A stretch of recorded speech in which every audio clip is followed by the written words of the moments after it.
رسول خدا ارشاد فرماتے ہیں کہ انسان کا سب سے سخت ترین دشمن اس کے دو پہلوؤں میں اس کا نفس ہے. یعنی نفس یعنی سول، انسان کا اپنا، یعنی انسان خود اپنا سب سے سخت ترین دشمن ہے. اب اگر آپ یہ دشمن کی ڈیفینیشن دیکھیں تو دیکھیں کتنے دشمن ہیں ایک انسان کے. اور یہ جو انسان سب سے زیادہ نقصان دیتا ہے وہ کون دیتا ہے؟ سب سے زیادہ خود نقصان دیتا ہے. کیوں دیتا ہے عزیزان محترم؟ دو چیزیں انسان کے اندر ہیں، ایک دنیا کی طرف اٹریکشن، ایک خدا کی طرف بڑھنا. یہ دونوں چیزیں اپوزٹ ہیں. اگر وہ دنیا کی طرف، دنیا کی چیزوں کی طرف اپنی ہر چیز کو پورا کرنے کے لیے بڑھتا ہے تو خدا سے دور ہو جاتا ہے، اور اگر خدا کی طرف بڑھتا ہے تو پھر دنیا اس سے چھٹتی ہے. اب یہ جنگ اس کی اپنے ہی آپ سے جنگ ہے، یعنی گویا دو میں انسان کے اندر چھپی ہوئی ہے، اور یہ دو میں آپس میں جنگ کر رہے ہیں. ایسی ہے، اٹس ویری پریکٹیکل. میں کوئی آپ کو مولوی کی مثنوی یا ملا صدرہ کا فلسفہ نہیں بتا رہا جو آپ اتنا پریشان. It's very easy. ہم زندگی میں صبح شام یہ کرتے ہیں.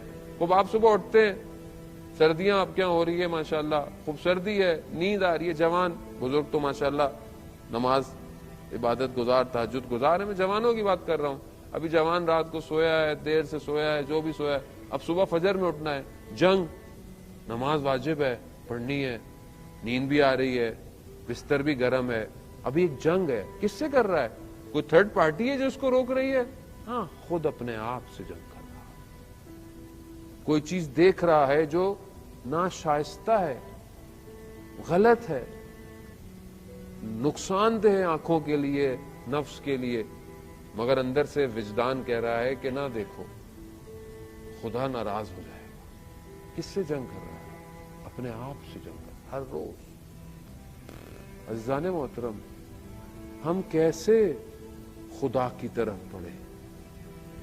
بہت آسان فارمولا ہے. اپنی خواہشات کو کم کرنا شروع کریں. خود بخود جو مانوی خواہشات ہیں وہ پیدا ہونا شروع ہو جائیں گی. خود آپ اپنے آپ سے دیکھیں. میں آپ سے سوال نہیں کر رہا، میں اپنے آپ سے سوال کر رہا ہوں.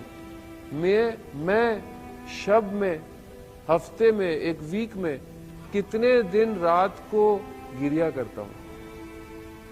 کیا میری زندگی میں رات کو رونا ہے خدا کی بارگاہ میں؟ مناجات ہے؟ آپ نے دعائے کو محل پڑھی، مولا متقیان نے جو ہے وہ تعلیم فرمائی، حضرت خضر کی دعا ہے. یہ میں پڑھ لیتا ہوں، پوری پڑھ لیتا ہوں، لیکن میری آنکھ میں ایک بھی آنسو نہیں آتا. یا مناجات امیر المومنین ہے، یا ویسے ہے مناجات نہیں بھی پڑھوں ویسے خدا کی شب جمعہ ہے، مفاتح الجناح میں ہے کہ جو جوان شب جمعہ خدا کی بارگاہ میں استغفار کرے اور اس کی آنکھ سے آنسو ٹپکے، سمندر کی مچھلیاں اس کے لیے استغفار کرتی ہیں.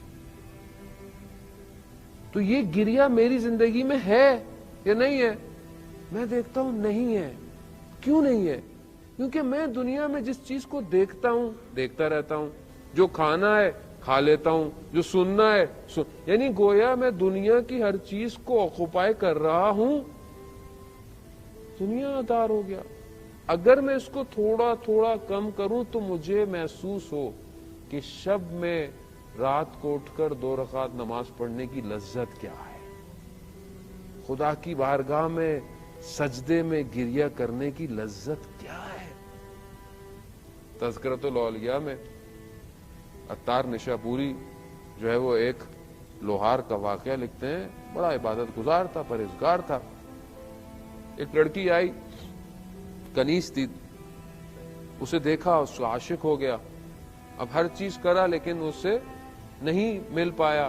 تو سنا کسی شہر میں ایک اور کوئی جادوگر رہتا ہے، وہ سارے عمل کر سکتا ہے. تو چلا گیا، اس تک پہنچ گیا. اس سے کہا کہ مجھے ایک لڑکی سے عشق ہو گیا ہے کہ مجھے اس کو حاصل کرنا ہے. تو اس نے اپنا جادو سے کچھ کیا تو اس نے نہیں ہوا. وہ کہا کہ تم نماز پڑھتے ہو؟ کہتا ہاں میں 5 وقت کی نماز پڑھتا ہوں. کہا اللہ کا ذکر کرتے ہو؟ کہتا ہاں میں اللہ کا ذکر کرتا ہوں، نیک کام کرتا ہوں. کہا 40 دن تک سب چھوڑ دو، نماز چھوڑ دو، اللہ کا ذکر، کوئی کام اچھا نہیں کرو. کہہ رہا ٹھیک ہے. 40 دن بعد آنا. گیا 40 دن نماز نہیں پڑھی, اللہ کا ذکر نہیں کیا. وہ انسان دنیا میں اتنا محض ہو جاتا ہے. واپس گیا اس کے پاس, اس نے بولا 40 دن کوئی اچھا عمل نہ, میں نے کچھ نہیں کیا. اس نے پھر کوئی جادو سے کیا, پھر کچھ نہیں ہوا.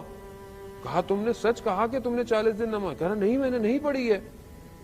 کہہ رہا نہیں کچھ کام ایسا کیا؟ کہہ رہا ہاں میں ابھی تمہارے پاس آ رہا تھا تو رستے میں ایک پتھر پڑا ہوا تھا, میں نے اس پتھر کو کنارے پہ کر دیا کہ شاید کوئی کہیں اس سے لگ کے گر نہ جائے.